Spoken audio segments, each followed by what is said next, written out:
Καλώς ήρθατε φίλοι μου και σήμερα, πιστεύω να είσαστε καλά.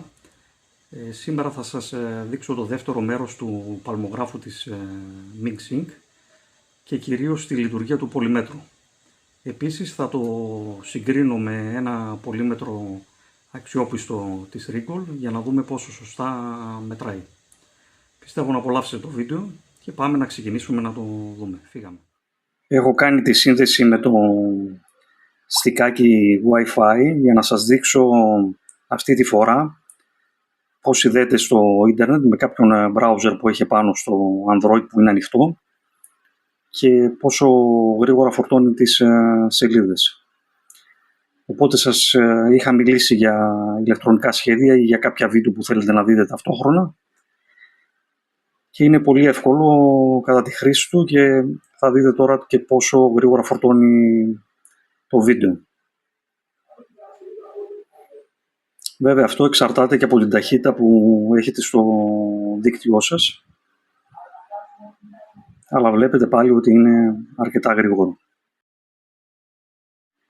Ξεκινάω με τη λειτουργία του πολυμέτρου και θα δούμε βήμα-βήμα πώς λειτουργούν.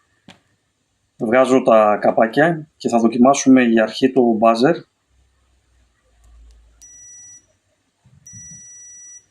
Βλέπετε ότι ο ήχος προηγείται, οπότε είναι αρκετά γρήγορο για να μπορούμε να βλέπουμε τη συνέχεια του κυκλώματος.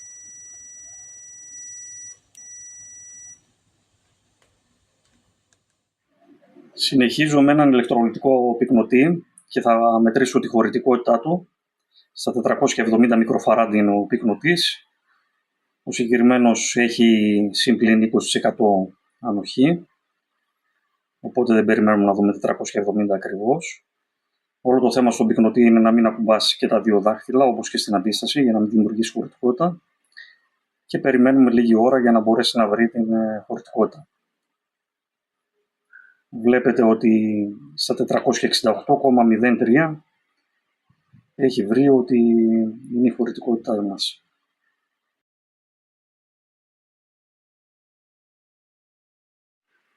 Για να μπορέσω να δω αν το μηχάνημα μετράει σωστά τη χωρητικότητα, θα το συγκρίνω με ένα πολύμετρο πάγκου της Rigol, αρκετά ακριβό για τα δεδομένα του, και βλέπουμε ότι κάνει και αυτό αρκετή ώρα μέχρι να μετρήσει τη χωρητικότητα. Θα περιμένουμε λίγο για να μπορέσει να τη μετρήσει σωστά. 472 λέει, 0,472 μιλιφαράντ, δηλαδή 400, και πήγε και στα 468 όπως βλέπετε, όπως το προηγούμενο όργανο. Έχω ένα πυκνοτή 100 νανοφαράντα πλαστικό και πάλι θα κάνω σύγκριση με τα δύο πολύμετρα για να δούμε πόσο κοντά είναι οι χωρητικότητες. Περιμένω για τη μέτρηση. Το mixing μου βγάλε 104,187 νανοφαράντ και θα συνδέσω τώρα και το Rigol για να δούμε πόσο θα μας βγάλει. Εντυπωσιακό, ακριβώς η ίδια χωρητικότητα. Πάμε να μετρήσω και μια δίωδο. Οπότε επιλέγουμε την επιλογή των διόδων και πρώτα τη συνδέω ανάστροφα και μου δείχνει άπειρο, που είναι το σωστό, και κατά την ορθή φορά θα μου δείξει 1480, περίπου 81 με 80 μιλιβόλτ θα είναι η τάση αγωγημότητάς της, μας βγάζει. Το ίδιο πράγμα θα κάνω και με το πολύμετρο σύγκρισης.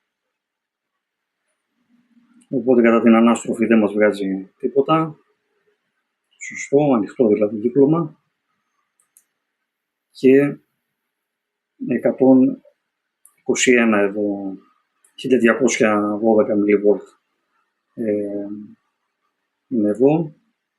Απλώς η κλίμακα μας είναι στα βολτ.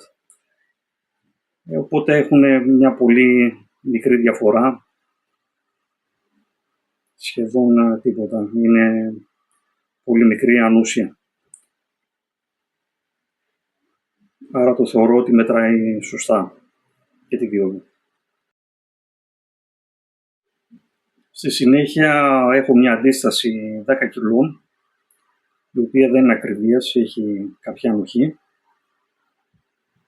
Δεν θα πρέπει να πιάνει την αντίσταση με τα δύο άκρα, για να μην δημιουργούμε αντίσταση με το χέρι μας. Είναι στα 9,879 κιλών, κοντά στα 10 δηλαδή. Και φυσικά θα τη συγκρίνω και με το πολύμετρο, για να δούμε πόσο κοντά είμαστε στη μέτρηση.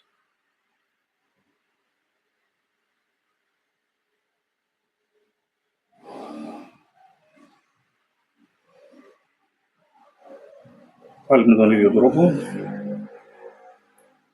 Και βλέπετε ότι είναι στα 9,847. Είναι πάρα πολύ κοντά οι μετρήσεις. Για ακόμη μια φορά είναι εντυπωσιακό το πόσο σωστά μετράει σε σχέση με το όργανο σύγκρισης πάντα. Η επόμενη τάση θα είναι η σύγκριση της τάσης DC. Γι' αυτό το λόγο χρησιμοποιώ ένα pocket mini τροφοδοτικό, το οποίο έχει πολύ καλή ακρίβεια, και θα ξεκινήσω με την τάξη στο mV, να αρχίσουμε να μετράμε ανά 10 mV. Έχω συνδέσει και τα δύο εργαλεία, και το mixing και το wriggle, και πάμε να ξεκινήσουμε να δούμε τι μας βγάζει. 13,39 mV, 22, 22, 33,46, μέχρι στιγμής πάνε ταυτόχρονα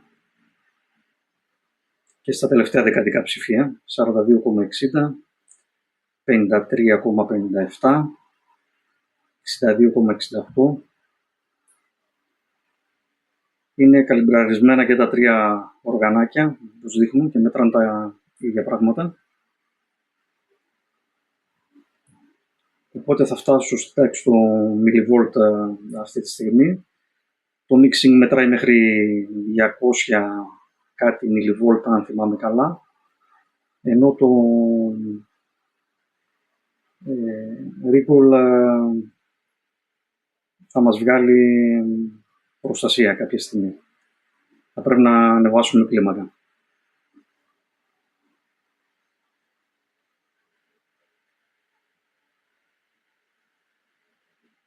Ναι.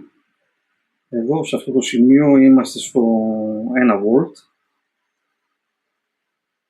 και πάμε τώρα να δούμε ανά 1 volt πόσο πηγαίνει, 2 volt, 3 volt. Βλέπετε και τα δικά ψηφία στο τέλος. 5 volt, 5,99, 6,99, εδώ έχουμε μια πολύ μικρή διαφορά στο τελευταίο δεκαδικό.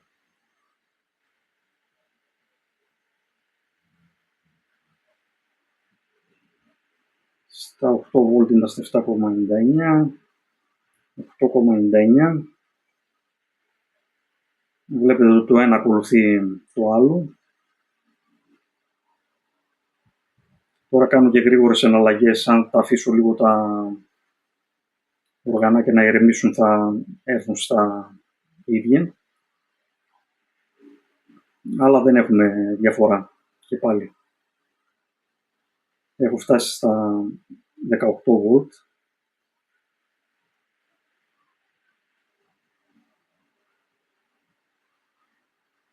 Και επειδή τροφοδοτώ το mini pocket τροφοδοτικό μέσω powerbank, το οποίο μπορεί να δώσει μέχρι 20 volt, κάπου εκεί θα τερματίσει και η τάση στα 19 volt. 19,55 και κατεβαίνω τώρα. Βλέπετε έχω βάλει και να είναι περίπου στο μισό μετά την τελεία. Για να δω λίγο τη συμπεριφορά.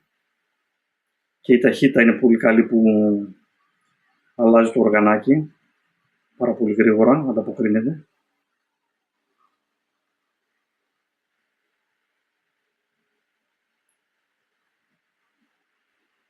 Και είμαστε στα 4,459 volt για να δούμε τι μας δείχνει και το οργανάκι που έχει πάρα πολύ μικρή οθόνη, το τροφοδοτικό μας.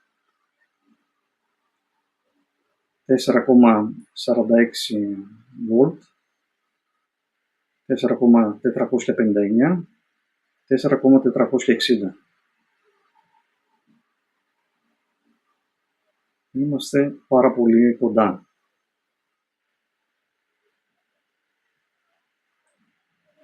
Κομπλέ και αυτή η μέτρηση του DC. Τη θεωρώ επιτυχημένη. Στην επόμενη ενότητα θα σας δείξω πώς μπορείτε να συνδέσετε με το interface πρόγραμμα του υπολογιστή το παλμογράφο και να το χειρίζεστε από εκεί. Θα πρέπει να βρείτε την IP του τοπικού σας δικτύου που έχει συνδεθεί ο παλμογράφος. Έτσι μπαίνετε μέσα στο Wi-Fi, βρίσκετε το δίκτυό σας και στο Advanced πατώντας θα σας εμφανιστεί η IP. Εδώ είναι 192.168.1.9. Συγγνώμη, 192.168.1.19 και μας δείχνει και σε ποιο gateway συνδέεται. Οπότε, εφόσον εγκαταστήσετε το πρόγραμμα το οποίο υπάρχει στη σελίδα της Mixing για το συγκεκριμένο παλμογράφο και είναι για τα Windows, μπορείτε να τα ανοίξετε και κάτω εκεί στο άσπρο περιθώριο που φαίνεται θα βάλετε τη συγκεκριμένη IP. Θα κατεβάσω λίγο τη φωτεινότητα για να μπορέσετε να δείτε λίγο τα γράμματα. 192.168.1.19. Σε εσάς μπορεί να έχει δώσει κάποια άλλη. Είπαμε θα τη βρείτε. Και από εκεί και πέρα θα πατήσετε το πλήκτρο του Connect από τον υπολογιστή σας και ο χειρισμός θα είναι πάρα πολύ γρήγορος και πάρα πολύ απλός. Πατώντας το κουμπάκι, παίρνετε την επιφάνεια εργασίας του παλμογράφου, όπως βλέπετε, και μπορείτε πλέον να χειριστείτε μέσω του προγράμματος όλη τη συσκευή του παλμογράφου και του Android ακόμη. Οπότε πάμε να δούμε λίγο πατώντας το πρόγραμμα του παλμογράφου. Βλέπετε πόσο γρήγορα ανταποκρίνεται και το ένα και το άλλο. Βέβαια αυτό έχει σχέση πάλι και με το δίκτυό σας. Τώρα και οι δύο συσκευές σε μένα και το laptop και ο παλμογράφος είναι συνδεμένοι με Wi-Fi και όχι με Ethernet. Υπάρχει και η δυνατότητα με Ethernet.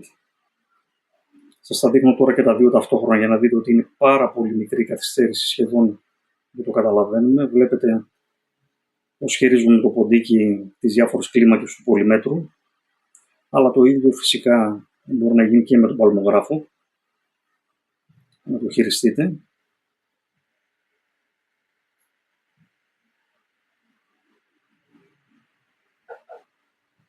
Βλέπετε εδώ πέρα την εικόνα, είναι πεντακάθαρη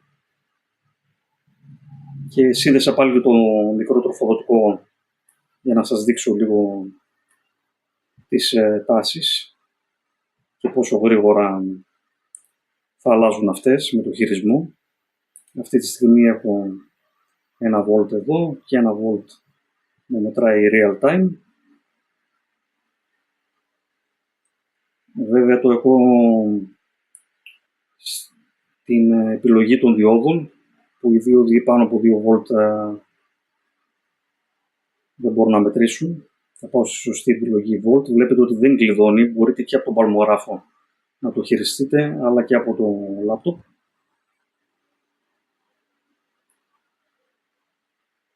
Έτσι είμαι στα 3 volt τώρα αυτή τη στιγμή και αλλάζω τις τάσεις στο τροφοδοτικάκι και θα δείτε τις εναλλαγές το πόσο γρήγορα δουλεύει μέσω του δικτύου. Πάρα πολύ καλό για απομακρυσμένες εφαρμογές, π.χ. μπορούμε να το έχουμε συνδεδεμένο σε ένα αυτοκίνητο, γιατί θέλουμε να μετρήσουμε κάποια τάση και εμείς να βρισκόμαστε μέσα στο γραφείο μας, το αυτοκίνητο να είναι έξω και να παίρνουμε τις συγκεκριμένες μετρήσεις. Εκτός από αυτό μπορούμε να βγάλουμε και φωτογραφίες, οπότε να κρατήσουμε τα δεδομένα μας, αλλά ακόμη να γράψουμε και βίντεο όλη την εργασία μας, ώστε να μπορέσουμε να δώσουμε τα αποδεικτικά στον πελάτη, αν χρειαστεί, και να του πούμε για τη βλάβη, να τον ενημερώσουμε περισσότερο. Ή ακόμη, αν θέλουμε να κάνουμε ένα σεμινάριο, μας βολεύει αυτό, γιατί μπορούμε απομακρυσμένα να έχουμε συνδέσει το λάπτοπ μας και να χειριζόμαστε την εργασία μας μέσω του προγράμματος. Βλέπετε και στον παλμογράφο πόσο γρήγορο είναι, δεν κολλάει. Χειρίζεσαι στο 100% και αυτό το παλμογράφο, δεν υπάρχει κάποιο πρόβλημα και μπορούμε και εδώ να κάνουμε εγγραφή της εργασίας μας. Έτσι, αυτό που σας είπα, ότι σε ένα αυτοκίνητο μπορούμε να περιμένουμε ένα παλμό κάποια στιγμή και μπορεί και λόγω καιρικών συνθηκών το αυτοκίνητο να είναι έξω και γιατί το βγάζει σε κάποια κρύα ημέρα και εμείς να είμαστε μέσα στη ζέστη στο γραφείο μας και να παρακολουθούμε και ακόμη και να γράφουμε. Το πολύμετρο μπορούμε να το δουλέψουμε και αυτό και να το χειριστούμε, παρόλο που έχουμε ανοιχτό τον παλμογράφο και αυτό είναι μια έξτρα δυνατότητα. Άρα μπορούμε ταυτόχρονα να βλέπουμε και τον παλμογράφο αλλά και κάποια τάση που μας ενδιαφέρει σε μια μικρή εικόνα, όπως βλέπετε. Και αυτό είναι μια πολύ καλή επιλογή, γιατί δεν δεσμεύεται είτε το ένα είτε το άλλο όργανο.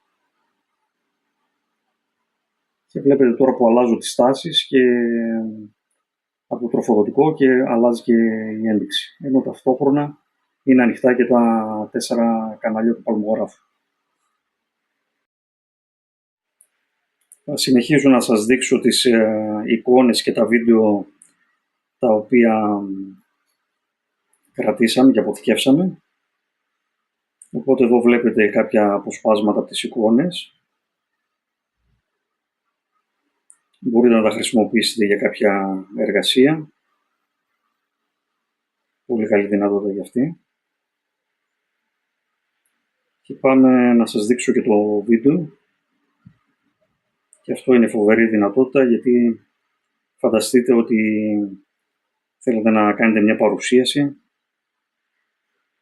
και να γράψετε ένα συγκεκριμένο κομμάτι. Αντί να έχετε απ' έξω το κινητό, μπορείτε να πάρετε κατευθείαν το βίντεο εσωτερικά μέσω του παλμογράφου και του υπολογιστή σας. Μια φοβερή έξτρα δυνατότητα είναι το HDMI, το οποίο μπορούμε να κάνουμε προβολές σε μεγαλύτερες οθόνες, ακόμη και προτζέκτορες. Πολύ καλό για σεμινάρια, για προβολή σεμινάριων σε μεγάλες οθόνες, μεγάλο πλεονέκτημα. Και βλέπετε πόσο καθαρά και έντονα φαίνονται τα γράμματα σε μια μεγάλη οθόνη υψηλής ευκρίνειας. Εμένα συγκεκριμένα με βοηθάει πολύ αυτό στα σεμινάρια, όταν μπορώ και τα δείχνω μέσω του προτζέκτορα. Δεν υπάρχει κάποια καθυστέρηση στην εικόνα της οθόνης, ούτε κάποιο πάγωμα, ούτε κάποιος αποχρωματισμός. Αυτό ήταν και το δεύτερο μέρος του παλμογράφου της MixSync. Πιστεύω να σας άρεσε. Αν σας άρεσε, κάντε like και κάντε και μια εγγραφή, είναι σημαντικό για μένα, για εσάς δεν κοστίζει κάτι, για να μπορώ να συνεχίσω και να σας υποστηρίζω με νέα μηχανήματα και σύμβουλες πάνω στα ηλεκτρονικά. Στο τρίτο μέρος θα σας δείξω κάποια από τα πρωτόκολλα επικοινωνίας, την αποκωδικοποίησή τους, πώς μπορεί ο παλμογράφος να την πετύχει, και θα δούμε και το εσωτερικό της πλακέτας σαν μπλοκ διάγραμμα και θα σας σχολιάσω κάποια πράγματα πάνω σε αυτό. Μέχρι τότε να είσαστε καλά, να τα περνάτε όμορφα και τα λέμε σε ένα επόμενο βίντεο. Γεια σας.